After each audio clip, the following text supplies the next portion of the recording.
Good evening once again to another episode of BGO Blind Pig, courtesy of bgobsession.com. Feel free to come by, talk to us, hang out, yell at us, as usual, make fun of us. Real quick before we get rolling with the intros, top left for the first time in a long time is Paul, also known as Canadian Hog. Bottom left is Boone, also known as John. Bottom right is Bob. He hails as Neophyte. Top right is Mark. You can call him Ohm, and I am Silent Threat. Real name is Derek. Again, feel free to come find us, track us down, yell at us, buy swag. I don't care. As you can see, we got some new gear out there. So if you're a member of the board and you haven't figured it out yet, throw a couple shekels our way and let's see if we can have some fun with it. Anyways, on to the matter at hand. Before we get into some free agency targets, we have to talk about the big elephant in the room, the most controversial and important move that this team has made in a long time, and that is tendering Tyler Larson to a contract and bringing him. I thought you were going to say signing Scott Turner to an extension. No, there's nothing important about that. Anyway, to the point, real quick, guys. Well, I'll say quick. We said 10 minutes. It'll probably go about 20, but we can go ahead and take a little bit into Carson Wentz. It's been a week. Instant reaction. How many of us have spent our entire day defending it just because we're tired of people piling on? I feel like that's all I do anymore, even if I don't like the move. But Carson Wentz, quarterback for 2022, react. Well, I think we all said on the last pod that our preference was that we not draft a vet, but that's Rivera pretty much said at one of his pressers recently that they wanted a vet, and a rookie. So we'll see if that pans out. So I would have preferred we not spend any capital, but in the grand scheme of things, statistically, which I won't read the stats because I think we all have looked him up and know him, but he's pretty solid on paper. I mean, the guy, very few mistakes, regardless of his reputation. I don't really get his rep on that front because the guy, he only threw like 7 picks last season to 27 touchdowns. And that's been pretty much what his career has looked like. I know that there are some other issues and why do teams keep giving him away if he's so great, which is a valid question. But I just think his arm is that's what I'm really staking my belief on, is that, we're not going to have that issue where Taylor Heineke can't get the ball to wide open receivers over and over. Now, Wentz might not get the ball to the receivers, but it won't be because he can't make the throw. And I'm wondering, I don't know if you guys have wondered this, but I'm wondering what our wide receiver core looks like with a healthy Curtis Samuel and a guy that can really chuck the ball. It might look a lot better than it did last year. So that's my thoughts. So Well, I'm not down on it. Even on top of that, not to get too draft geeky, but I think this puts it squarely in the crosshairs that wide receiver is not only on the table at 11, it's probably the favorite at this point if you were betting on it, or playmaker. And I don't think any position outside of wide receiver at the playmaker position is worthy of 11. So, I mean, you're talking, we could go into next season with Terry, Samuel, and then like a Treylon Burks or a Garrett Wilson or an Olave, and you're talking a completely different dynamic when we're talking about just the sheer speed this offense has, and a guy whose arm can now actually exploit that. Let me ask you this question. Maybe we already have the guy on the roster, right? I'm watching some highlights of Carson Wentz, and I'm thinking about some of those plays you've posted, Derek, with De'Ami Brown. And I'm wondering if maybe De'Ami Brown doesn't become an immediately more effective guy. I mean, let's face it, his favorite route is kind of the go route, right? And we haven't had a guy with an arm that can hit a guy on the go route. Well, now we've got a guy that can run it, and we've got a guy that can hit it. And maybe we don't need another. I mean, I'm not hyping De'Ami Brown at this point in time by any stretch of the imagination, right? But we have no clue what we have in this kid because he's not a possession receiver. He's not the kind of guy that's going to function well in a short game, right? He's definitely a long ball kind of dude. I think of Jackson. When I think of De'Ami Brown, I think of Jackson, right? And I don't know, maybe Wentz opens that game up immediately. You might. I was too shy to say it when we did the quarterback pod. You guys talked me out of it before I even got around to talking about it. I went into that pod thinking Wentz was the guy I wanted. And I said this on the board. I went into that pod thinking that if we didn't do anything, Indianapolis would let him go and we could go get him off the street. I'm still disappointed we didn't go get him off the street. I'm disappointed we gave up 2/3, potentially a third and a second, depending upon how much he plays this next year. But the more I thought about it after the fact, the more I realized there was no way, if we had to go get him off the street, there's no telling what we'd have to pay in terms of money. I mean, we're already giving up 28 plus, and that's tough to swallow. I've seen several guys on the board say, swallowing both the picks and the money is hard. And I have to agree with that. But they saw the guy they wanted, and they went and got him. And if Rivera's okay with it, then until proven wrong, I'm okay with it. Well, I think the other part of that, just to piggyback on you there, if you sign him in free agency, you have to sign him to a 3-year deal that's got guarantees. Where now we have a 3-year deal that we can get out of in 20 minutes, and it costs us virtually nothing beyond this year. And 2 draft picks. I was just talking about financially speaking, but yes. Yeah, no. But then again, if you really look, and again, weedy here, if you sign Carson Wentz off the street to this same deal, you've washed out your compensatory pick in 2023 for Brandon Sheriff anyways. That's true. And Okay, there's no way they're taking a flyer that they gave up those kind of picks just to rent them for a year. There's no way. I mean, it's nice to have that option if it's a disaster, but I don't think they really believe that he's going to be the quarterback for one season. I can't imagine that. Well, I hope they're hoping he's not. I have 2 notes on Carson Wentz because you guys have covered a lot of it, but one is show me. I was pretty clear on our last pod that I was a pretty hard pass on Carson Wentz because I kind of put him in the same category as I put Jimmy Garoppolo. He's a guy who's good enough to break your heart. He can make all the plays, but when the lights are brightest and the heat is on, he is likely to throw an underhanded bad pass into traffic and get picked off and lose a game. Until I see otherwise, that's who I'm going to think Wentz is. Big, strong. He can do it all, but I'm in show me mode, and I'm thinking that Rivera's probably in show me mode. The price of NFL of having a starting NFL quarterback is ridiculous. We gave up picks, and we're going to pay the man maybe 2 or 3 years on his contract. I don't know how that's going to work out. I didn't choke on the price at all. I just choked on whether or not this guy can get it done, and you took a shot to get your guy. I'm okay on the price. I'm in show me mode on Wentz. The other thing I wrote down is I still want to see us draft a guy. And I've been saying this all along, every year until I hit on a quarterback, I'm drafting one and I'm signing one and I'm going after it and I'm going after it. And I am spending more capital than fans are going to want. We don't have a quarterback. We haven't had one in 30 years.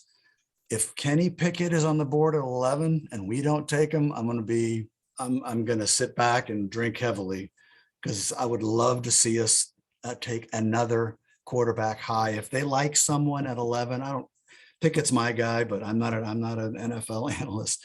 If they like Willis, if they end up liking any of these other guys and they're comfortable, bring him in. And all of a sudden you got a quarterback room. And if a year from now we're in the same position, God damn it, we do it again until we hit a guy. Yeah, that's all I have to say about Carson Wentz.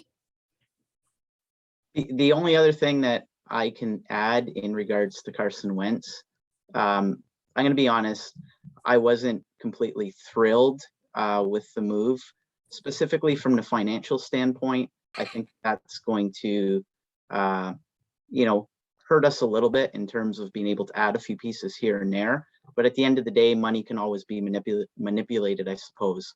But what I do like about the move is the fact that he has, as you guys mentioned, he has all the physical tools. So finally, I feel like when you add a guy like Carson Wentz, you're going to be given some clarity in regards to who Scott Turner really is as an offensive coordinator. He's got nothing to hide behind anymore. Carson Wentz is a guy who, in theory, should be able to make all the throws that he's asked to make. And there's going to be no doubt about who Scott Turner is as an offensive coordinator within the next year or two. So we'll have clarity in that regard. And yeah, I guess you got to wait it out at the end of the day, I suppose. I think we're going to be a lot more excited when we see him slinging the ball around in burgundy and whatever our colors are now. In red and gray. Right. Red and gray. I really do think we are going to be excited.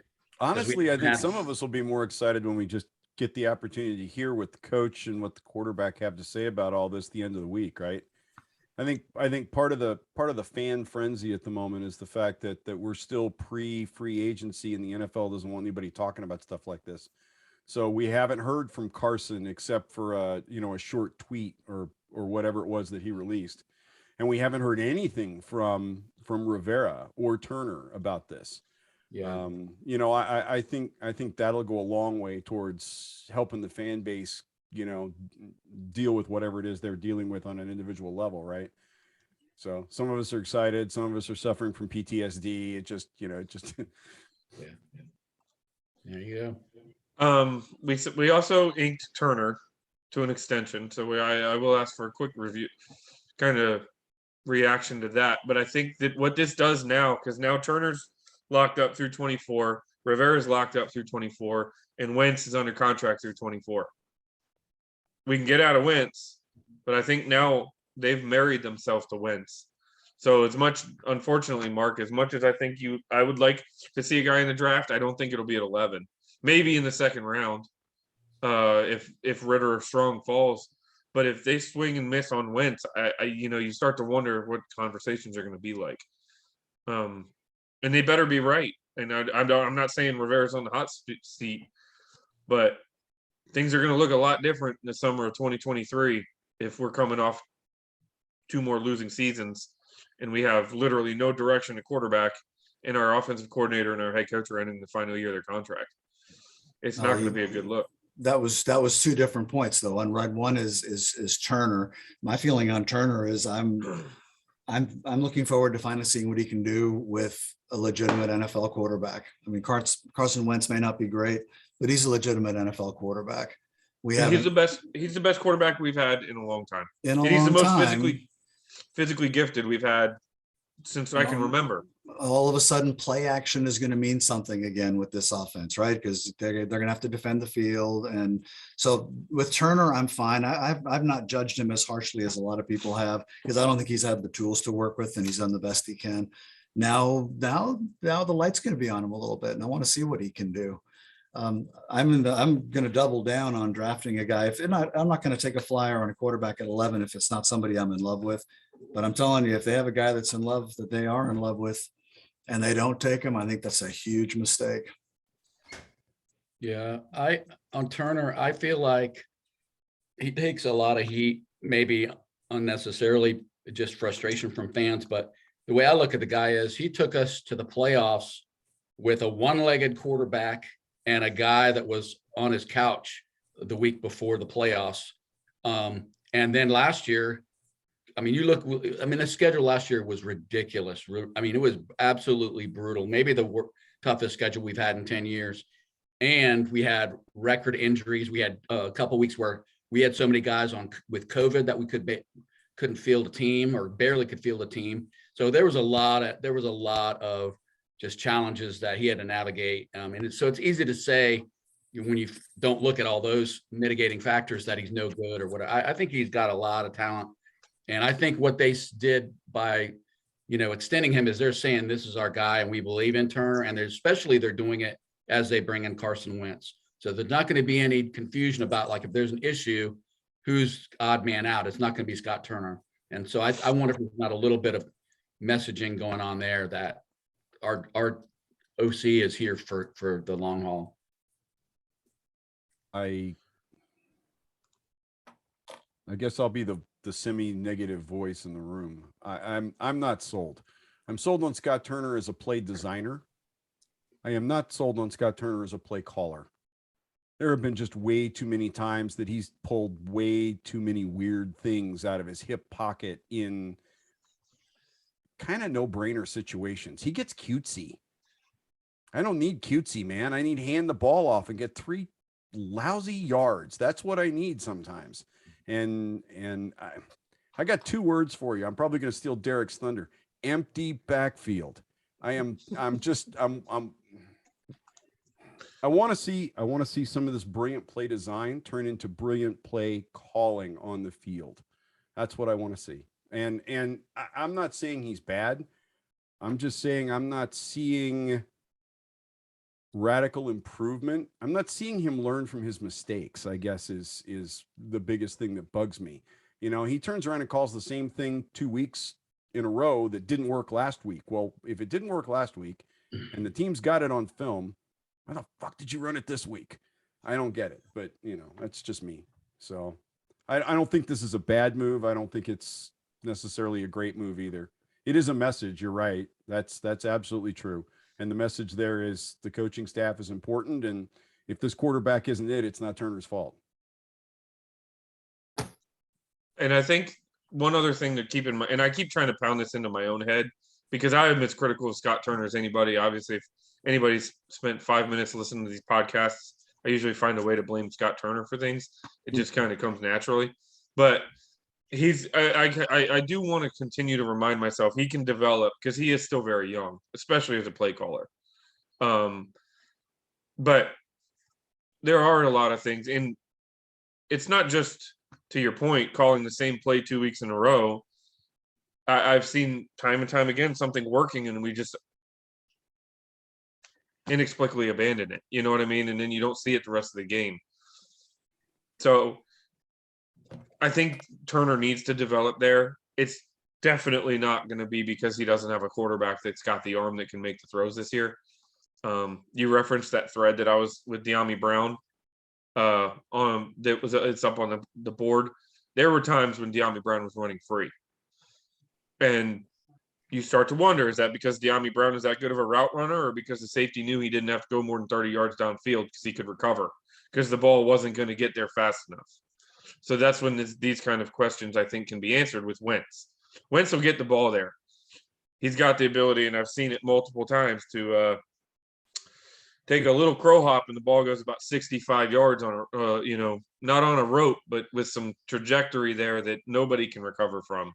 And it's going to be his guy getting it or nobody.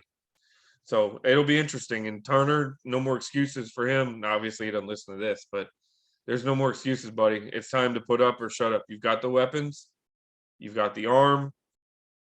There's even, as sad as it sounds, you lose a guy like McKissick in the free agency, and I'm sure we'll talk about it. There is still more weaponry on this team than Wentz had in Indy, as far as in the pass game. Not the run game. I'm not going to put anything against Taylor, but they're running. They got Paris Campbell and Michael Pittman Jr. out there running around. Nobody could sniff Terry McLaurin on that team. And his tight ends go, Mo Alley Cox ain't Logan Thomas. I mean, there's some weapons here. It's time to put up or, prove it. Yeah. All right. So I guess that's an easy transition into free agency. I invested some time in looking into a couple of guys, and I think all of them got signed.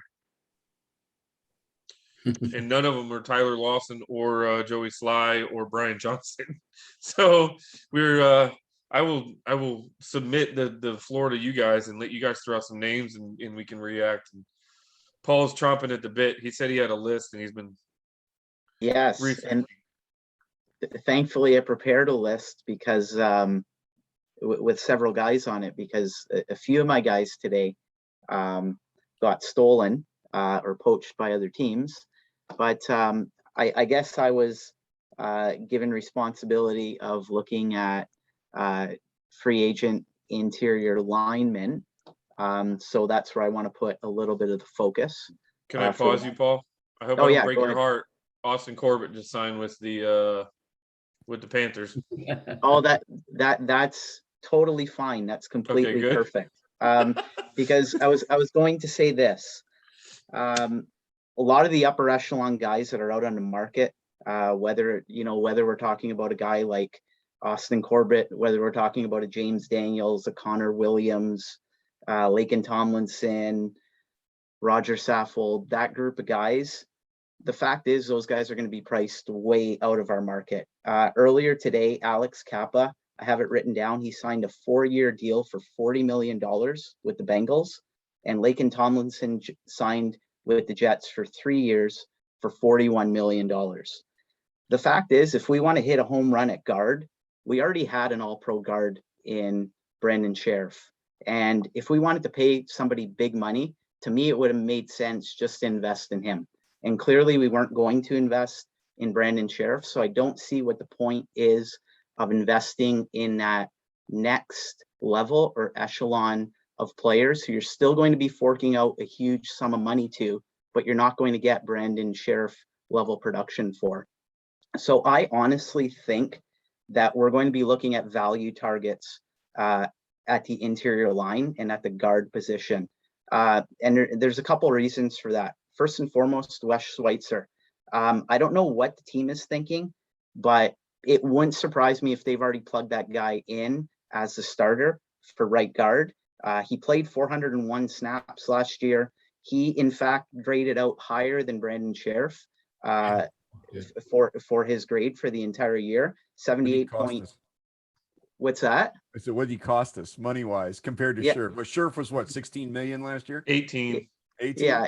And I think Schweitzer was signed for $13 million for 3 years. So under that line of thinking, if you're going to go with a guy like Wes Schweitzer, and if they already have him penciled in, I think you can get by going with some value signings.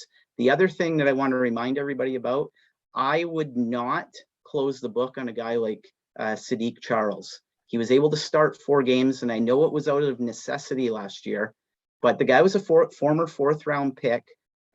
He might be an option down the road, maybe not this year. If you can put a stopgap in there in a year for this year, he might be prepared to possibly take over, a year from now if he has a little bit more time to marinate. So I honestly think we have to try to get by with some value signings. Don't forget, we have John Matsko, who's a wizard, and he does more with less as a offensive line coach compared to anybody else around the league. So John Matsko, who's that, Paul? I don't know. That's somebody they need to extend right there. Yeah, no doubt. That's right. So I got several names. Quite honestly, some of these names and some of these guys might be guys that we haven't really heard of. But again, I think we're going down that road on the interior of the line. So the first guy I had written down was Mark Glowinski, who played with Indianapolis last year. I'm not even going to waste my time sharing my notes with you because about an hour ago, he got signed by the Giants for $20 million for 3 years. But who I am going to talk to you about is someone that I'm quite excited about, and I've learned a little bit about him over the last few days. And he seems like a pretty interesting option. His name is Chris Reed. He's a backup interior lineman for Indianapolis. He actually found himself a year ago starting 6 games for the Colts. He had to fill in for Quentin Nelson as a result of injury. And he was considered to be a guy who kept that Indianapolis line afloat for much of the year, because similarly to what Washington went through, Indy had a huge COVID issue on their line. They had a lot of injuries, and he stepped in quite nicely. He played for Carolina in 2020. He played 892 snaps as a right guard. He only allowed 1 sack. He played 522 snaps a year ago with the Colts and also didn't allow a sack. His stock rose tremendously by all accounts. I listened to a lot of Colts stuff out there online, and it seemed like they really, really appreciated him as being like a glue piece for their line last year. He impressed the team so much that when Quentin Nelson actually came back and took over at the left guard spot, they actually subbed Chris Reed in for Mark Glowinski and put Glowinski on the bench and let Reed start for a couple games. I watched some videos on him. I watched some Colts highlights and whatnot. He's quite good in a run game. He keeps driving his feet. And what I really like about him, if you watch him carefully, he often will put people into the ground. He's got that nasty demeanor to him. And he's a really, really good athlete in a run game. He's got experience at both left guard and right guard, so he would give the team some flexibility and some of that position flex that Ron Rivera talks a lot about. So that would be a name that I would keep an eye on. Chris Reed from Indianapolis.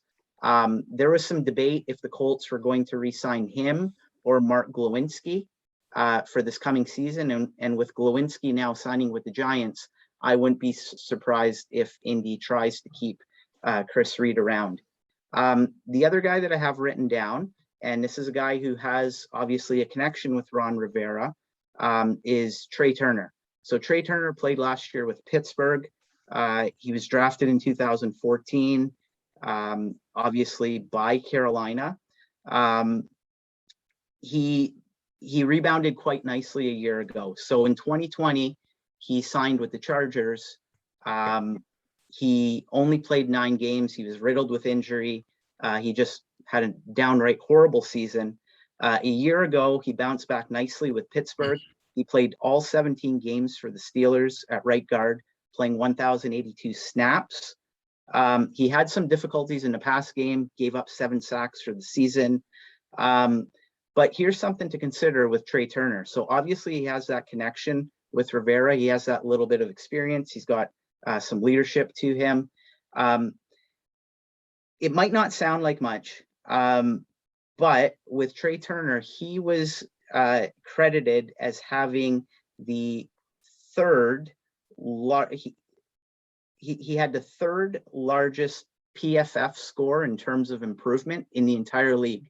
The only 2 guys who improved greater than Trey Turner in terms of their PFF grade for the season were Devondre Campbell from Green Bay and Max Crosby from the Raiders. So he's a known commodity for Rivera. He's got 5 Pro Bowls under his belt from his time in Carolina.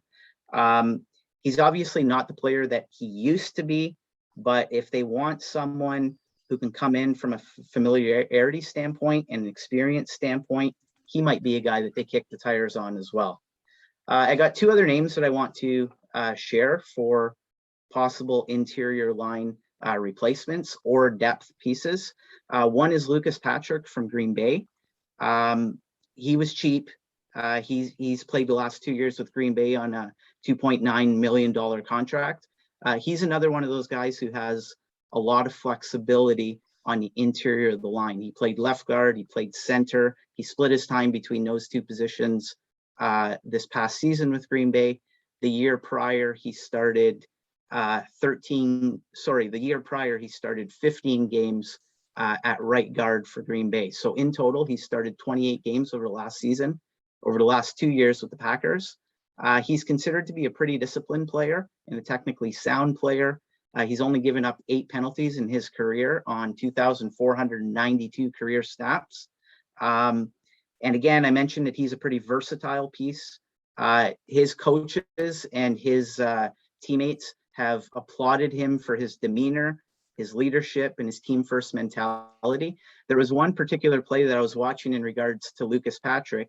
It came in the 2018 season. It was like a late December game. Green Bay was hosting Atlanta. Aaron Rodgers, he scrambles, he runs for a first down, slides, and takes a hit to a head from an Atlanta defensive back. And sure enough, Lucas Patrick is the first guy there to basically help out his quarterback and basically to stand up for his quarterback. And it basically started a WWE brawl afterwards.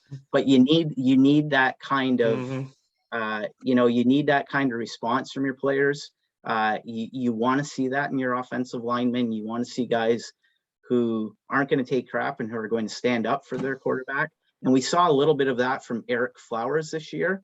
And when I was just doing a bit of research on Lucas Patrick, that kind of stood out to me and I kind of liked it.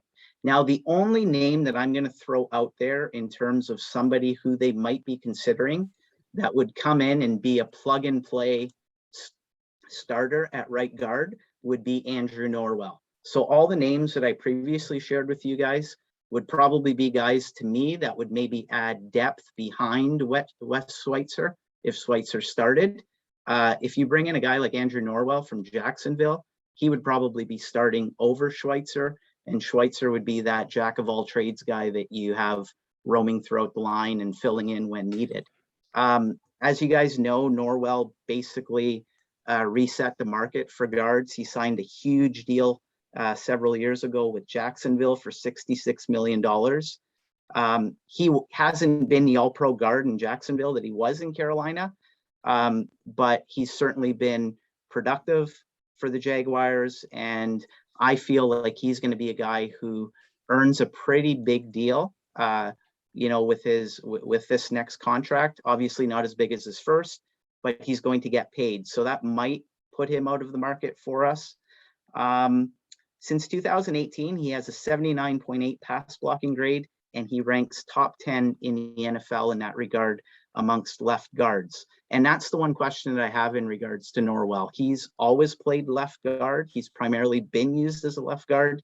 I'm just kind of wondering, as an average Joe fan, if there would be a difficult transition in terms of moving over to right guard and filling in the spot that would be vacated by Brandon Sheriff. And obviously the second question that I have is cost. He's not going to earn what he did on that first contract with the Jaguars, but I don't necessarily know if the pay cut that he takes is going to be an affordable contract for us to consider him. So those are four names that I think maybe we should kick the tires on: Andrew Norwell, Lucas Patrick, Chris Reed, who I'm quite excited about, and possibly Trey Turner. So a couple guys with connections to Rivera from the past, and a couple guys who would be brand new. Very good. I like it. You're muted, Bob. And that, folks, is why we normally make Paul go last, because now somebody has to follow that. Well, or we could just break down. We could just call it right now. We can just respond to Paul. I have a reason to do this because I'm on March break right now. I'm off this week, so I had a lot of time on my hands. Just for anybody considering and questioning, Wes Schweitzer's cap hit for this year is $5.82 million. I have a strong suspicion that they're not going to pay Wes Schweitzer almost $6 million to sit there and watch football for 17 games. So I think, to Paul's point, he's slated as the starter at right guard, probably for 22, and they could make a move to get some depth, but he's also going into the final year of his current contract. So he's definitely somebody that they may be. How old is Schweitzer? 29. No, I can see them rejiggering that contract and extending him for 3 years. He'll be 29 at the end of the season. He's 28. He's about 28 and a half. Yeah.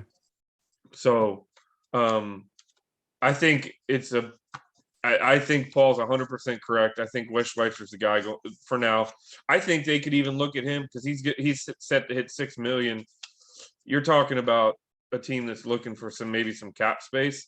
He could be a guy that you look at and say, all right, well, we're going to sign you to a 2-year extension, give you a $6 million signing bonus. We're going to drop this year's cap number down to 500,000, but you're going to get $6 million up front and, carry this thing out and use that as some leverage. Because between him and Flowers, they're paying Flowers over 8, right? Now I got to pull it up because I don't remember. It's kind of sad that we're paying both of our guards combined less than we paid Brandon Sheriff last year. Interestingly enough, the talk is that Sheriff is going to end up in Jacksonville. Sorry. Eric Flowers is a $10 million cap hit this year. So he's another one, but he's got no guaranteed money. So he's another one that could extend out. I like the sound of the Reed kid, Paul. I do too. But by all accounts, people in Indianapolis were clamoring for him to start over Mark Glowinski and basically take his job for a large part of the season. So why didn't Indy? I mean, they're losing a couple of guys, right? Is what it sounded like to me. What you indicated when you went through the list there. So why isn't Indy keeping in the guy? They have the best guard in football. You need 2. I honestly think, but by what I've read and in trying to educate myself about the topic, it ultimately sounds like they were basically going to make a decision on, is it going to be Glowinski that we try to keep around, or Chris Reed that they try to keep around? And obviously Glowinski is gone now, so it'll be interesting if they make a move for that guy now. I think they might be a little more focused on other pressing issues than the interior line. Like, we don't have a quarterback on the roster. And they also have the most cap space of anybody in the league right now. Oh, does anybody else have any impressive lists where we can react to? Mark, I know you said you got a couple of names that you were thinking about, right? Well, we were talking about linebackers before we started, and I'm going to end up saying a lot of the same things I said last year, surprisingly enough, about linebackers. Why? We signed 4 new linebackers last year. What are you talking about? With David Mayo, John Bostic. But when you look at, I just pulled up commanders.com, and this is our linebacker room. We've got John Bostic still here, Jamin Davis. We don't really know what we've got. Then we've got Milo Eifler, Dejon Harris, Cole Holcomb, fine player, Kaliki Hudson, who's kind of a linebacker, Jordan Kunasic, who, by the way, is penciled in as the starting strong side linebacker right now, at least on their depth chart. I looked at it twice to make sure I wasn't seeing things. David Mayo and Jared Norris, and that's it. So what I said last year was, I think we're going into free agency, assuming we're going to draft a linebacker high, which we did. This year, I don't think we'll be drafting a linebacker high unless there's someone I'm not aware of yet who falls into our laps, a Micah Parsons at 11, for instance. I don't think that's likely to happen. So when I'm looking at the free agent class, there's like a bright line. You've got the names that everybody knows: Bobby Wagner out of Seattle, Devondre Campbell in Green Bay, who lit it up this year, but apparently is re-signing there. So I had to scratch him off the list. He's signing for quarterback money. Yeah, he'll make stupid money. Von Miller is a free agent. Dante Hightower up in New England. Names like that, if we were a player or two away and we were, we made the division round and lost by 3 points this year, and a game-changing linebacker for a year or two for a lot of money made sense, those guys would be great. And I'd love to see Bobby Wagner in our uniform. If he's willing to come in cheap for a year or two and be a mentor and on-field kind of coach, it'd be brilliant, because he can still play. I mean, the man can clearly play, but he's on the downside. And is he going to be here 3 years from now and still at that level? So I'm assuming we're not going to bring in one of those guys. If we do, we can break it down and whether or not they made a good signing in terms of the money. But after that, there's a bright line between those guys and everybody else, in my humble opinion.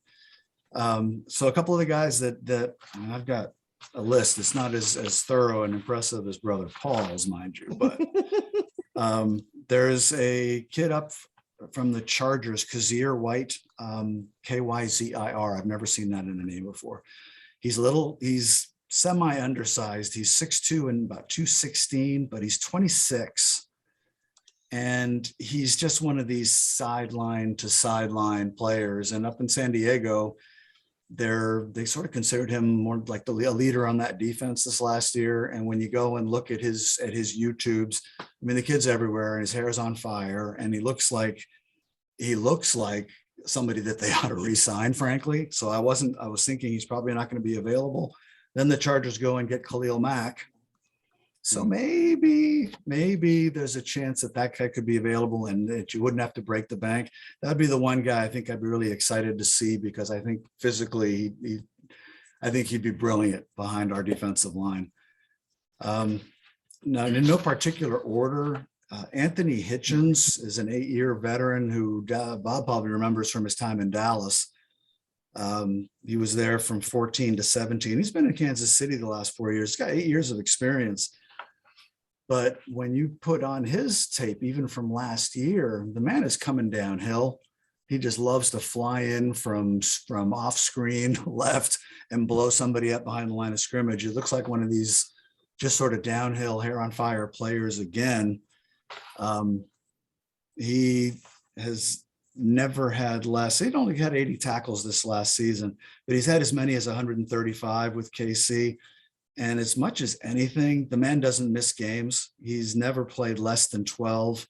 He's played 16 games 5 times, 15 twice, 14 and 12. I may have done the math wrong there, but a good solid linebacker who can sort of help fill in on the inside where I think we might need some help.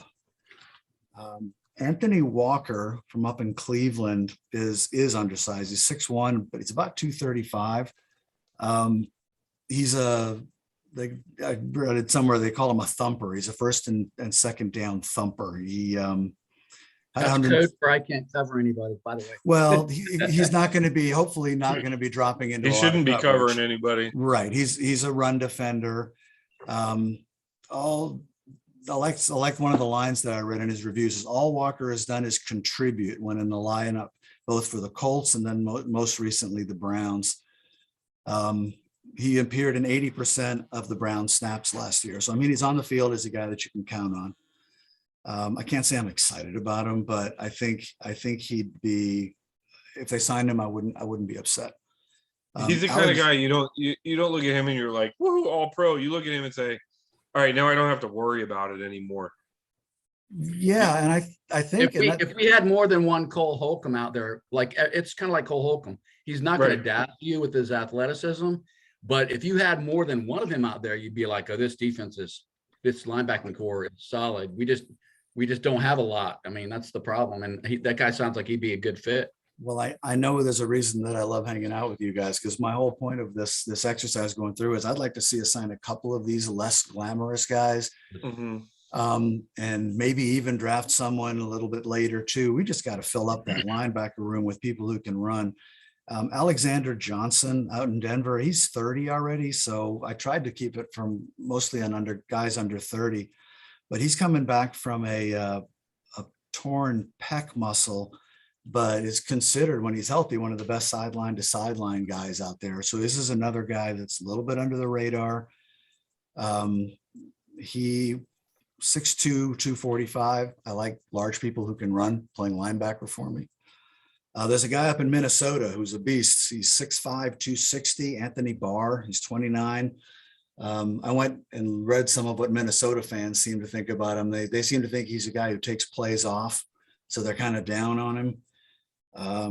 But he just never leaves the field. He doesn't make splash plays, but he's another one of these guys that we're talking about. He's just always on the field. His stats this last year, he had 3 picks for a guy 6'5", 260. He was not really a sack guy, 2.5 sacks, 72 combined tackles, but he's in the mix and he makes plays, and he'd be a really good piece to the puzzle. Juan Alexander is the only other guy I'll mention. He is in Seattle. He was for the Saints. He started out. Yeah. He played for the Saints this one year last year. I didn't write down where he was before that, but he came in 2017 and had a Pro Bowl. He made the Pro Bowl in 2017. And since then he's been limited. He's only played more than 12 games once. So he's had a little bit of trouble staying on the field. Last year with the Saints, when he was on the field, he was productive. He's only going to be not even going to be 28 until training camp. And he's another guy who can line up inside and outside. And, any combination of 2 of those guys, if they can figure out how they want to use them, I'd be pretty good with. I'm going to put a list on our thread with this thing of all the guys I did look at and maybe a little bit more in depth, but those are some names that I think it might be worth keeping an ear out for. I'm curious. Did you look at all at Jordan Hicks? I looked briefly at Jordan Hicks, Bob, but I did not make notes. Okay. I know he's 31. I know he's 32, which is one of the reasons I kind of kept moving after I hit that. Fair. But no, tell me about him. Tell me. I've seen his name mentioned a couple of places, largely because, he was supposed to be supplanted last year, right? I mean, the Cardinals drafted a kid very high, Zavon Collins, and he was supposed to come in and put Hicks on the bench. All Hicks did was go out and start 17 games and keep Collins behind. Collins is who all the Washington football team fans were clamoring for. Like, people were disappointed, maybe rightfully so. We'll find out. But we didn't trade out of two and go get him. Yeah, he was the guy that I think most fans were zeroed in on. But you know, I mean, all Hicks did last year was roll up his sleeves and go, all right, fine, and go out there and continue to do the job. He's a 3-down guy from everything I've read. He's sideline to sideline, even at his age.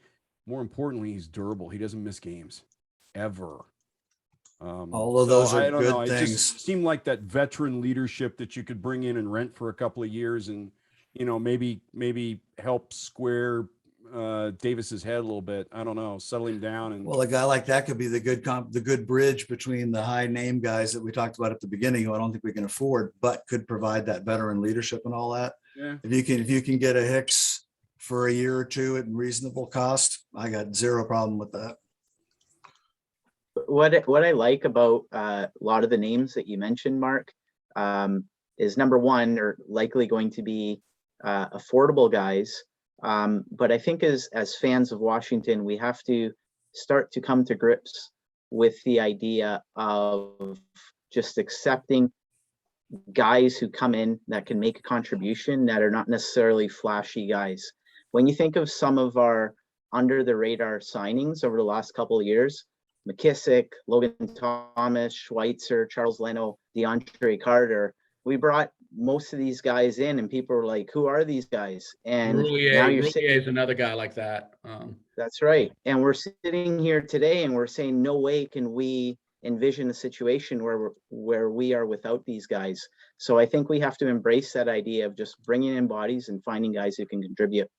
Blue chippers, man. If there's one thing, as frustrated as I might be about how the direction of this roster, if there's one thing Rivera and them have done, it's they have taken everything that we have looked at when it comes to retreads, when it comes to, you know, guys on their third and fourth stop, and gotten not just production, but literally gotten them to the point where they're playing in their assets.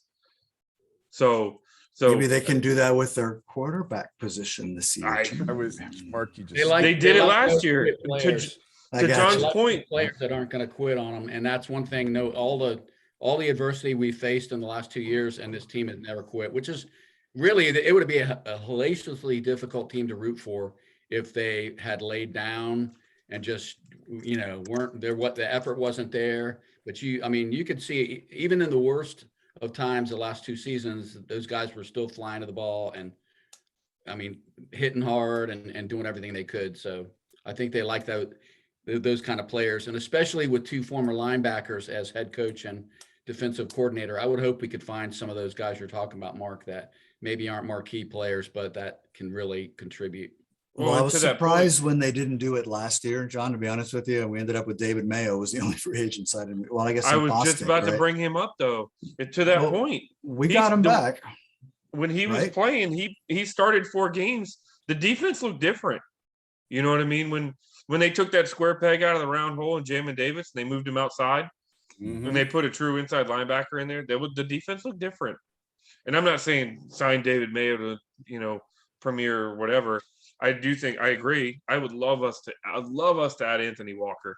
That's the guy whose name I circled going into this season, saying that this is a guy I want to look at. And then when they said that they were, you know, and he's not going to be too super expensive, but I do also. It kind of comes down to the point that this defense, we're looking at the middle linebacker, like we can plug in this, if we can just get a solid presence there, that changes the whole dynamic of our defense. Yeah, it does.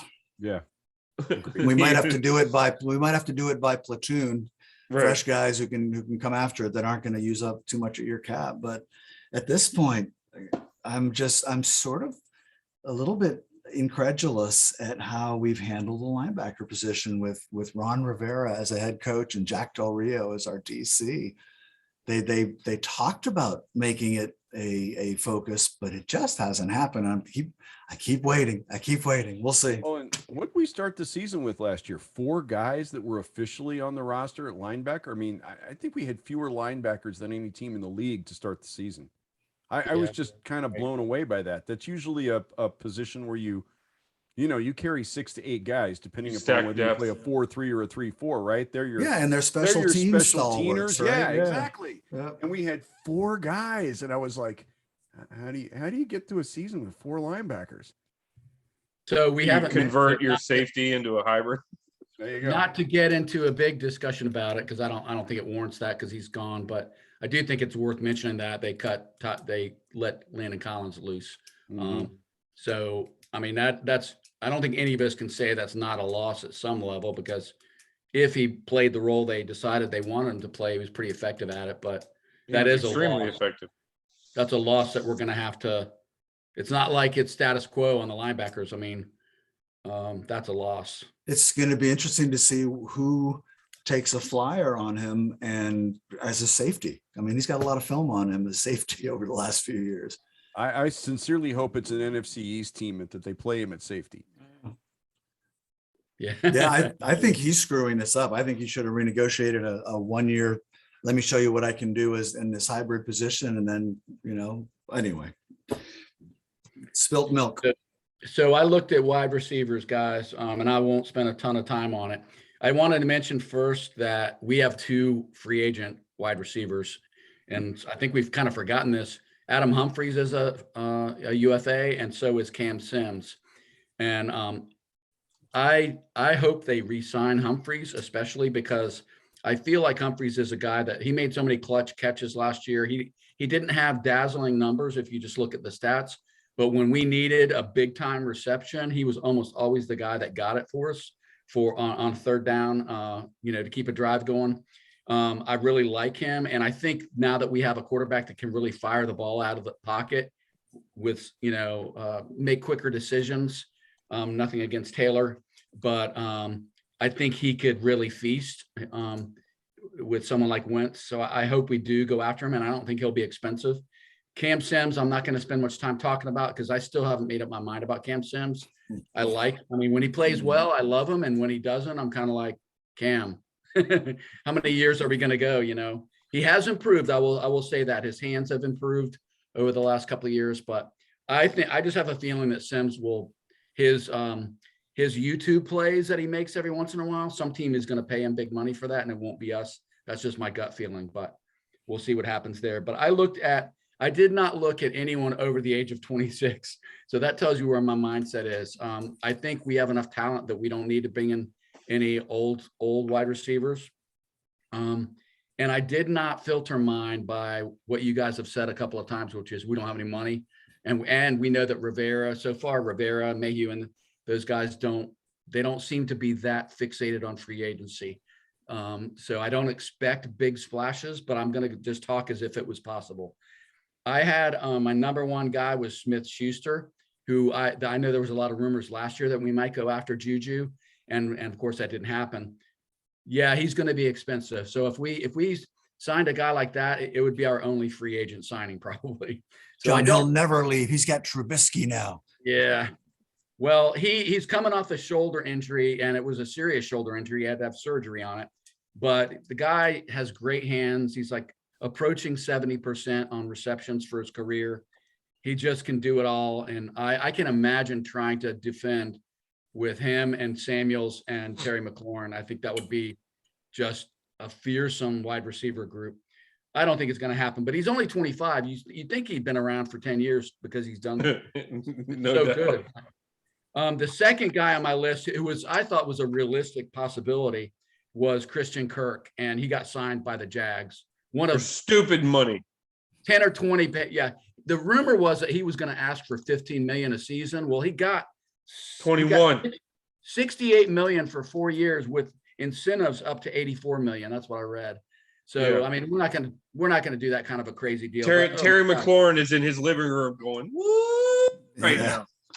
He was the guy that I was getting all juiced up about. The third guy on my list was DJ Shark from the Jags. And I love him, man, because he's big. He's 6'4". He's just big and strong. And he's got that red zone ability, breakneck speed. He's like a 4.4 guy. He can really go downfield. So I thought he would be great doesn't have the greatest hands, but that's the only ding on him. He's only like 55%. But the Rams, either the Rams will re-sign him or the Raiders and the Pats are apparently going after him hot and heavy. So we're probably not going to be able to afford him either. My fourth guy,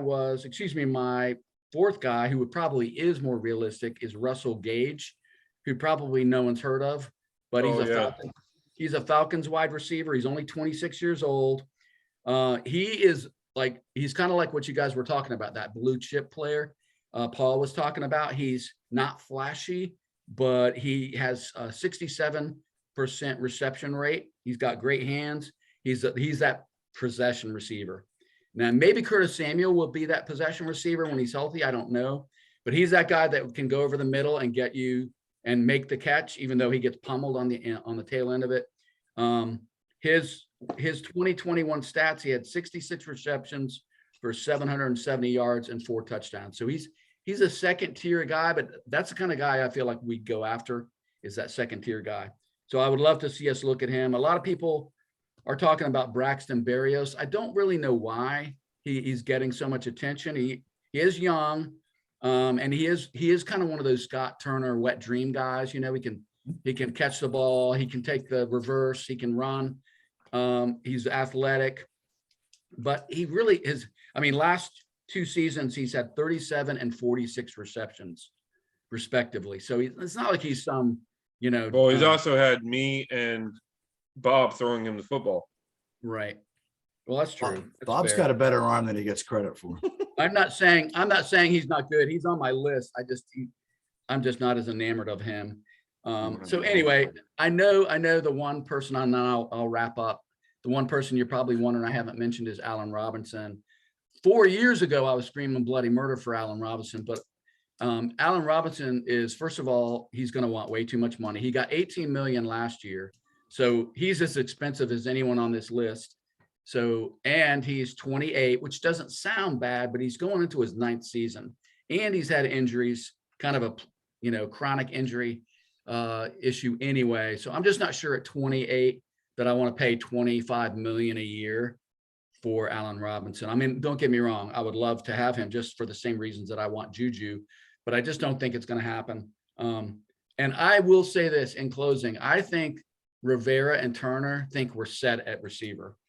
I would say 2 things. If Diami Brown is the guy they think he is, and we see it this year with Wentz, and Curtis Samuel can stay on the field, then maybe they're right. But those 2 things have to happen for us to be set at wide receiver. And I think I've seen enough of Samuel being a Carolina guy that I know that guy can flat out play. Like, you guys have no idea what we have in Curtis Samuel if he's healthy. That guy can play his ass off, and everyone's going to be shocked when they see it, if they see it. Diami Brown, I'm not as sure of. It's a different conversation with our offense with him healthy and without him. It's a completely different equation. I really wish we had had a chance to see what he can do. And I'm guessing that the team has a pretty good sense whether or not he's going to be available to play this year, which will factor into their thinking on bringing in free agents or drafting, whatever. If they know that they're going to have this guy, or they feel pretty good about it. Yeah, I agree. They probably think they're set, and they might be right. Yeah, he was the guy that we were all excited about last year. I mean, that was the big, other than William Jackson, that was the big pickup, right? And we just never, we didn't get any benefit from it this past. And now you start to wonder if he's ever going to be that guy, right? Is he ever coming back? But he doesn't have that. He doesn't have an injury history. So I was going to say, though, if you look at him, last year was the outlier at this point. Right. If we go into this year and it continues, then it starts to become a trend.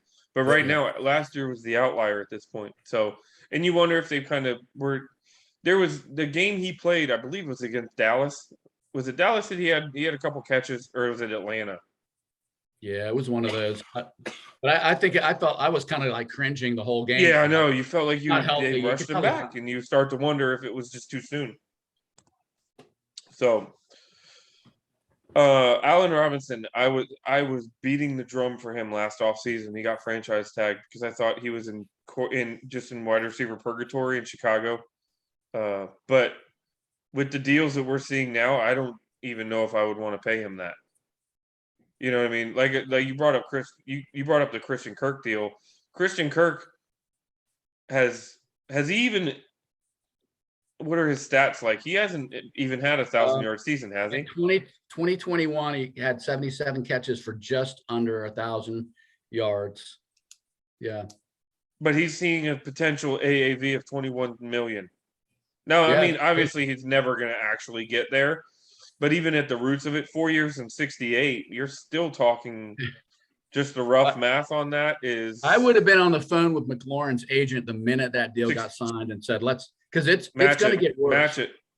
Yeah. Like, don't wait. I mean, we learn anything from Kirk Cousins. It's like, you know what? Just sign the fucking guy. Like, wow him. Who's Terry's agent? Do we know? I don't know. I don't know. Because that's who's getting the call, right? Terry's job is to let his agent take care of it. Exclusive groups.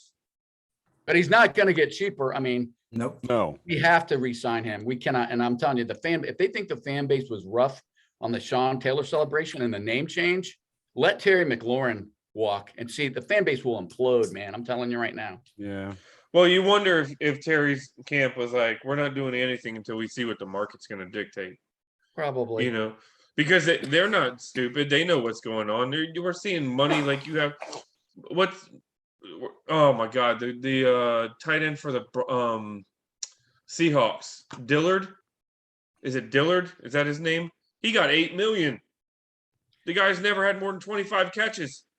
I would have John Allen sleeping in McLaurin's living room so that he could talk to him every time he comes downstairs.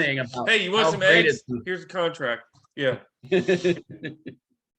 All right, so Bob, I'm gonna throw it at you and see if you got a. Do you have anybody you want to point out? Because I got a list of people. Oddly enough, I actually have a list. Right. I wrote stuff down. Damn, boy.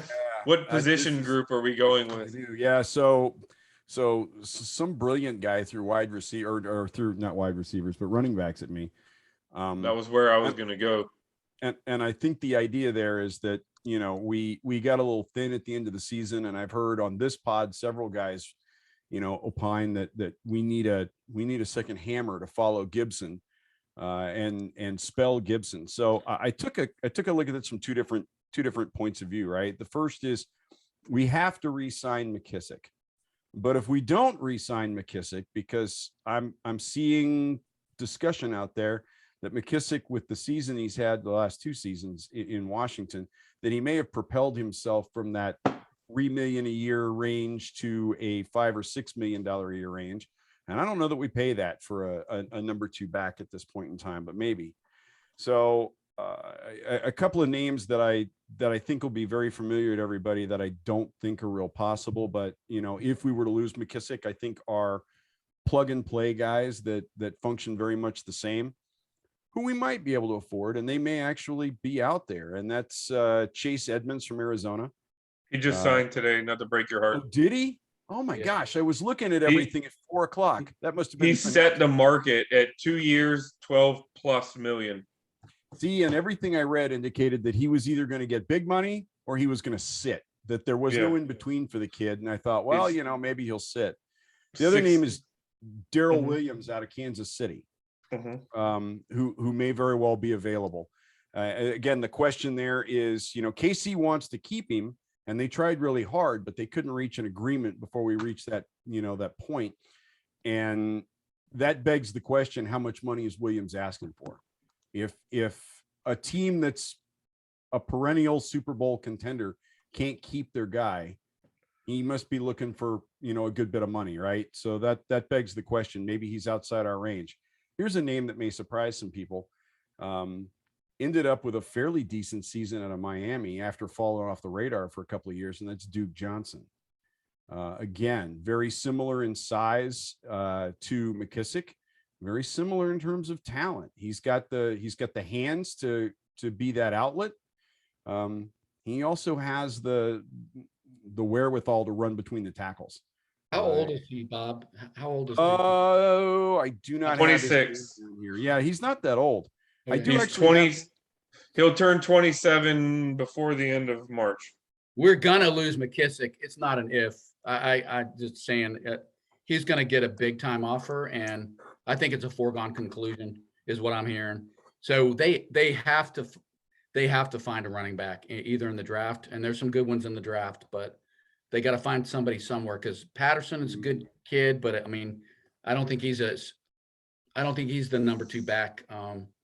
I don't think he is. I don't know whether he is or not. And then the other tack that I took was looking at guys that could be potential Gibson backups, right? And admittedly, every single guy on this list, with one exception, is an older guy. I'm looking at guys that fit the mold, but maybe willing to sign for $1 million, $1.5 million on a 1-year deal or a 2-year deal to back up Gibson. Latavius Murray may be an option. He and Devontae Freeman in Baltimore are both free agents. Baltimore's probably only going to keep one of them. I'm assuming. Well, they're also they're getting Dobbins back too. Well, yeah, but who are you going to keep? The younger guy or the older guy? Murray's 31. Freeman's 29. There was a time when Freeman was my favorite back in the NFL a few years ago. Me too. I love to watch that kid play. When he and Tevin Coleman were splitting time, and the guy that used to be our offense now Atlanta. Yeah, Atlanta, but Shanahan with Kyle. Shanahan was calling the plays. Those guys were just money. Yeah, it was fun to watch that running game. Freeman was a beast for about 2 or 3 years. He absolutely was. I think my favorite name on this list may be David Johnson. He was brilliant in Arizona for a number of years. Then he went to Houston on big money as part of the trade, the DeAndre Hopkins trade. Yeah, nobody in Houston wants to remember, and he literally was like public enemy number 1 because he came in for Hopkins, and everybody in Houston loved Hopkins. So they really have never gotten behind Johnson. He's had a couple of down years with some injuries. He's healthy again, but he's the kind of guy that at 30 years old could potentially come in and be a 100 carry guy for the season and spell Gibson on a few drives and do a pretty decent job for us. Johnson's kind of a big body, isn't he? Isn't he like he's almost the same. He's almost exactly the same size as Antonio Gibson. Okay. Right. He's in that 6'1", 6'2", 220 to 230 mold. Yeah. But he was very effective in the pass game when he was at Houston. Well, and that's the other thing. Every single guy that I looked at on this list can replace Gibson, not just, toting the rock between the tackles, but when we throw the ball to him too, right? Because Gibson's got better hands than I think. I mean, they keep talking about how he was a wide receiver, but I think we don't throw the ball to him enough for fans to really remember how good his hands are. And these guys could all potentially fill that third down role too, just like that. Well, with the possible exception of Murray, his hands are so, but everybody else on the list has pretty solid hands. Here's another name for you that I was a little surprised was out there: Ronald Jones. I think Tampa Bay will re-sign Fournette. He and Jones both are free agents this year. In Jones's age, the top running back on the list out there, and I think they'll let Jones go and keep Fournette. And then here's the real wild card, and this kind of plays almost into that wide receiver thing too. Cordell Patterson. Yep. Now the dude's going to be 31 in 3 days, but anybody that watched the Washington-Atlanta game last year remembers Patterson. I mean, the dude's just kind of scary. And he lines up inside, he lines up outside, he plays out of the backfield, he plays off the line of the scrimmage, he works out of the slot. Mark told us what he was going to do to us before he did it to us. Yes. That guy. I specifically remember, and he was damn well right about it. And all he did was that to everybody. He did that all year, but he had never done it in his career. It was such a bizarre blow up year for the guy, which, by the way, I think his agent is going to translate into, he finally found his stride. So pay me. Maybe he did. I'm seeing numbers out there like 2 years, $6 million. I'd sign that today. Yeah, $3 million a year for a guy like that, especially if you're not completely certain about Samuel. Now you've got some more a veteran guy on the outside that could potentially do it. And again, he fills that same role Samuel fills, right? Because Samuel does some of that take the ball out of the backfield too. He plays some of that running back wide receiver hybrid, just like Patterson does. So it's I don't know. All the last guys that I mentioned are all older. And they'd only be like 1 or 2 year guys. But if all you're looking for is 100 snaps a year, It's funny, running back. I've never really thought about it before, but running back is one position year in and year out where I just don't really worry about it that much. Because you see every year running backs come out of nowhere, 6th round guy, undrafted guy who runs for 1,200 yards. And it just seems to me you can generally pick up serviceable running backs in free agency. You can draft a guy that helps. I should probably worry about it more, but I really don't. So a couple of unless- years ago, Henry and I Super Henry and I got into an epic argument about, the argument was, do you need a franchise quarterback or a running game, which is to get to the playoffs and win the Super Bowl? And much to my chagrin, because I hate it when this happens, but when I started pulling stats on the last like 20 Super Bowl teams, something like 80% of them were in the top 5 in rushing for that season. So it kind of Didn't they all also have franchise quarterbacks? they tended to, but it was, Yeah. but again, it kind of goes hand in hand that if you can't run, his point was, if you can't run the ball, you're not going to the playoffs consistently. And he was correct on that. You're right. Okay, but isn't that okay? I'm sorry. I know I'm talking too much. That's a little chicken and the egg, right? If you've got your elite quarterback, you're going to run the ball because, right? Because it's open. I'm just play offering action works. Yeah, I'm just offering a counter argument to the running game. And I'm not saying you said this because you didn't say this, but the idea that the running back is irrelevant anymore and that you can plug anyone in there because, and I guess you can if they're effective. Well, yeah, also saying I think you can find effective running backs I didn't say you could just plug anybody in, but you can find effective running backs. Well, to that point, when you were talking about JD McKissick is probably gone. Right. And yeah, I hope we bring him back because I loved everything he did. But I'm just going to rattle off some names of people that fit that same mold that are free agents right now. So there's a chance he might come back because the jobs are going to, they're going to very quickly, they're going to dry up. Let me just run down this.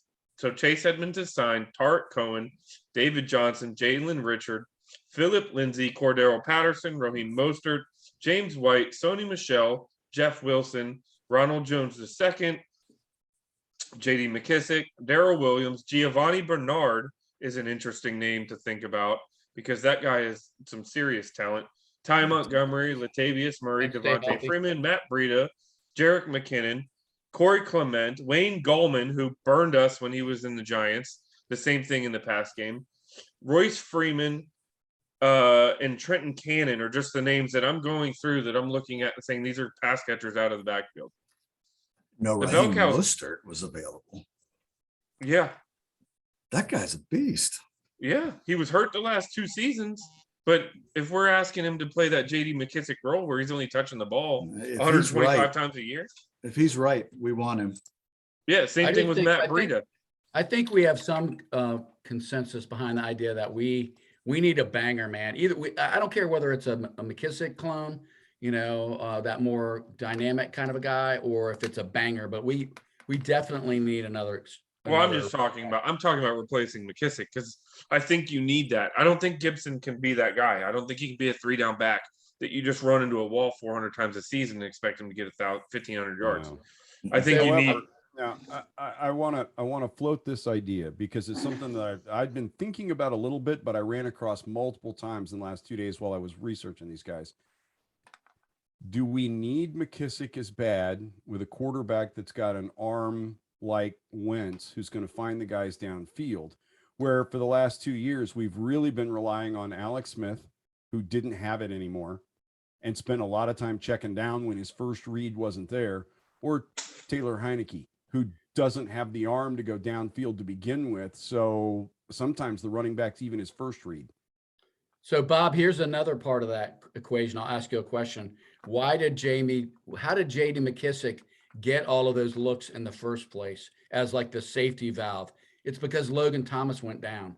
Logan Thomas, who was like 90% of our offense the year before.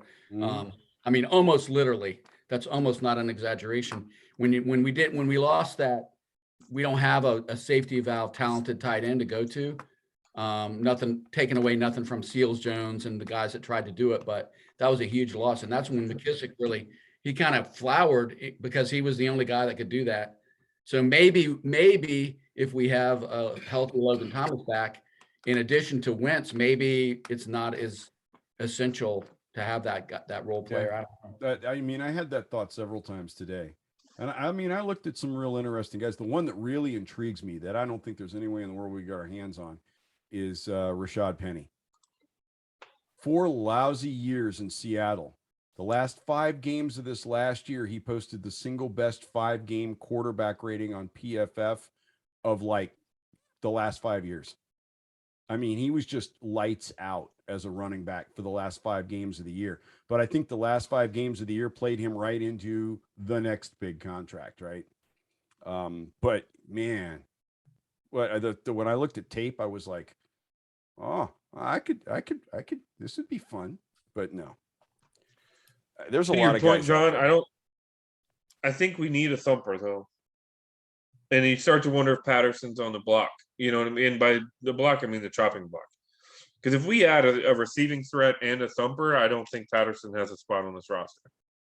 Well, see, and if I'm Patterson, I spend my entire off season with the Jugs Catching the machine. football. Catching the football. I spend my entire off season catching the football. I just don't think he's got the moves, man, at this level. I mean, I respect him. I know, like Mike and other folks think I have some issue with Patterson. I don't. The guy's ballsy. I mean, and he runs hard. I just don't think he's got the quickness and the moves at this level to be like to be anything other than just to hand it off and I'll get 2 yards for you kind of a guy. I haven't seen it. I haven't seen the explosiveness that I thought we might be getting with him. So. I could be totally wrong. And he did have a couple of good games this past season, so I don't want to totally write him off, but I think there's a reason why he was an undrafted free agent, and it wasn't because we're smarter than everyone else. I think we tend to hatch onto that. Like, yeah, we are going to find the hidden gem. Well, I mean, okay, I guess it's possible, but Well, of all those names I rattled off, it makes me wonder if McKissick just doesn't find $6 million a year, and because there's all those other options where somebody's going to take 2.5, you know, and he ends up coming back here. Because I think McKissick, a lot of his benefit was this offense. If he goes elsewhere, who's to say he's going to have the same opportunities? I think he's tailor-made, and I'd be okay with the team spending a little bit more than we might be comfortable with to keep him. You're not necessarily going to find something better. The other side of the fence may not be greener. You know what I mean? And maybe if we get close to an offer, maybe for once a player says, yeah, I really like these guys and this team, and I won't take the highest offer. It's close enough, you know. I wish we would make that kind of an offer. And I've always wanted to play with Carson Wentz. Who are you signing, Paul? Who's the running back addition if you're going to sign one? So I've said this a while back. It might have been towards the end of the season, but it's basically going to echo what a lot of you guys have mentioned. It is imperative that we get a thumper. It is imperative that we get a very big body at running back that nobody wants to touch in the fourth quarter, that people just don't want to deal with late in the game. Let's face it, it's a passing league now. Defenses are getting smaller. They're putting more defensive backs on the field, etc. I read something a while back, or it might have been while I was watching the combine stuff. They made mention that the majority of the leading rushers this year in the NFL, I think, were about 225 pounds or so, that Derrick Henry type build. I mean, if we can get a guy that can do a lot of that dirty work late in the third quarter and fourth quarter, you know, on the ground, I think it can pay huge dividends for our football team. And I don't care who the guy is. I just want a big body that can, you know, give some relief to Gibson, because let's face it, Gibson's at his best when he's probably getting, you know, that 20. 15 to 20 carry type deal, Touches. right? Touches. I You won't know even what? say carries. Touches. And on 3rd and 2, he's not the guy. We didn't have the guy last year. How many times did we see our big 3rd and 1s? And we didn't have the hammer. We got our 3rd and 1s because Taylor would run around and make a play. Well, or we released the only running back we had that was good at that. We did. We cut him. So Adrian Peterson. no. is he available? Patton, who's now playing for the Raiders. Peyton Barber. Yes. No, but I know people like trashed Peyton Barber every chance they got, but you know what? Every single time it was 3rd and 2 or 4th and 2, the guy got. And what are you talking? Peyton, You're talking a half a dozen plays a game. These Peyton Barber, critical 3rd and shorts on the goal line, whatever, that you win games and you extend a drive in the 4th quarter and win the Part of the game. reason I put Latavius Murray on this list, right? I mean, the guy's 31 years old, but Latavius Murray is, of all the guys I looked at, Latavius Murray is the most likely to get you 2 yards every time you need 2 yards. He had 6 touchdowns last year, and every single one of them were in short goal line situations. I mean, he's a big body that's not afraid to mix it up with somebody. And I thought, man, for 100 carry, he had 119 touches last year, averaged 5 yards, almost 5 yards a carry. we hijacked Paul's response. We did. We always do. No, the only thing I want to say, and I've just been listening and hearing a lot of the things that you guys are mentioning in regards to these different position groups. And if I can boil it down to one point, I think the ultimate message here is that we kind of like our team. I think there's a lot there to grow with. I think there's a lot there to build upon. Obviously, the glaring need was quarterback, and we seem to have semi-fixed that. It'll be interesting to see where it goes because we're not that far away. It's a few ads here and there that can really, really make the difference. So they don't have to be the splashy guys, right? We'll hammer that home tonight. We're going to do better getting the blue collar guys. Hey, I meant to mention that Jamison Crowder's available if anyone wants to circle back around to him. He's 29. I would take Crowder back. I know. I'm really not kidding. I mean, he kind of has that same. He's almost like McKissick in some ways. He just makes things happen when the ball's in his hands. But I know maybe his better days are behind him. That's probably true. But unfortunately, he went from playing here with quarterback purgatory to the Jets, which had quarterback purgatory. Yeah. Right. So, And I'm not sure that at this point in time he would be an upgrade over DeAndre Carter, which I think Carter's a free agent, buddy. Yeah, but come on, surely we're bringing Carter back. Yeah, I'm glad we should have mentioned him already. Like, shame on us because I was wrong after Gibson. He really did do a great job. I hope we do bring him back, and you wonder. But see, here's the problem. Here's my only concern with that. The deals we've been seeing on wide receivers today have been driving the price up. And by driving the price up, you might take DeAndre Carter from getting 4.5 to getting 7, but that might take it to the point where we can make things work to where we can't anymore. And that's my only concern. Same thing with McKissick. But I think there's a much, much, much bigger market for that. I think the frustration point comes where all these other teams sign ridiculous players for ridiculous contracts, and they figure it out. It's like only in Washington are we like fiscally responsible. And I know that can't totally be true. Like, there has to be some kind of a downstream effect when we spend all this money. But other teams, I would say the majority of other teams outspend us, and they seem to manage it. I don't really understand this idea that like, oh, well, we don't have the money, so we're just gonna settle for like second and third tier guys. Doesn't necessarily translate to wins though, right? We've been on the other side of that. Yeah, and unless you're the Rams. You did. You're right, but it doesn't hurt.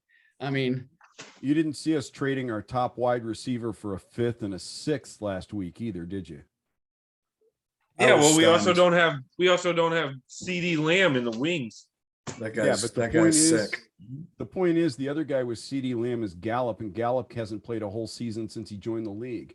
So at some point in time, they're going to have to go to that You know what? That was- Hold on. That has less to do with Cooper and more to do with Zeke. I promise you. Oh, it was. Because- It was absolutely about keeping Zeke's contract, which brings us right back around to that whole running back Running backs. discussion and how much money, unless I one of the things that I discovered that I decided I thought before I did this little exercise, now I know I think, and that is unless you have Derrick Henry, you don't need to be paying a running back $12 million a year. I agree with that. I think the Giants would like to have Saquon's money back. They're trying to trade his ass. absolutely. I Saquon's absolutely up for think they would. grabs, man. They're shopping him right now. I would never draft a running back top. I can't even imagine drafting one top 5. You don't pay. top You don't. 10. You don't pay. You never set the market for running backs, and you never draft a running back in the first round. The only way I draft a running back in the first round is if I think I've got the second coming of Jim Brown, Barry Sanders, or Adrian Peterson. But we keep seeing teams think they do have that guy, and then they never turn out to be that guy. No, I I mean, mean, Saquon was that guy. nobody thought Derrick Henry was that guy, and now suddenly he is that guy. Yeah, but where did that get you? Ryan Tannehill at quarterback, and me and Mark playing wide receiver, and no wins in the playoffs. Like, Well, not to that's sound because terrible. Henry can't stay healthy for a whole season. When was the last time Henry played 16 games? Well, when you I take him agree and with run you him on into that. a brick wall 400 times a season, sorry, because it's all you got. I agree on not breaking the bank on running backs or drafting them in the first round. I would just say that if we could learn the same lesson about safeties, we just unsaddled ourselves from like the worst contract we've ever signed for a guy that couldn't play the safety position. So we have got our own issues when it comes to that kind of mindset. Well, we all think they're the next Sean Taylor. So anybody still listening knows we didn't cover certain positions. We didn't talk about the secondary. We didn't talk about offensive tackles. We didn't talk about quarterback. I don't think we do anything. We can't do it. We're not gonna do anything quarterback. I don't think we touch the tackles because Cosme is going into his second season, and Leno just signed a 3-year deal. Who's our kicker? That's what I want to know. We signed. I can't even keep him straight, man. We signed a guy not named Sly. And Sly is still out there. We may sign both of them. I don't know. No, we signed Sly No, we signed the other guy Johnson. today. Yeah, Johnson. Yes, but Ryan they're Johnson saying signed him. there's a lot of reports coming out that we're going to sign Sly. We're going to go into camp with 2 guys. Last year we They don't couldn't know buy who our one. kicker is. I'm not the only one who doesn't know who our kicker is. The Redskins don't know either. So Apparently Settle's going to Buffalo. Yep. yeah. So I think that probably opens up a defensive tackle position in the draft. I don't know, man. I don't think so, man.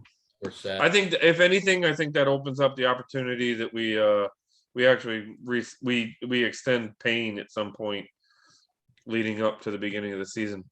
Somebody brought up a good point. They said don't expect much other. Like if you look at the big deals that we've done, the Leno deal, the Allen deal, that's usually July or August. It's definitely not happening in March.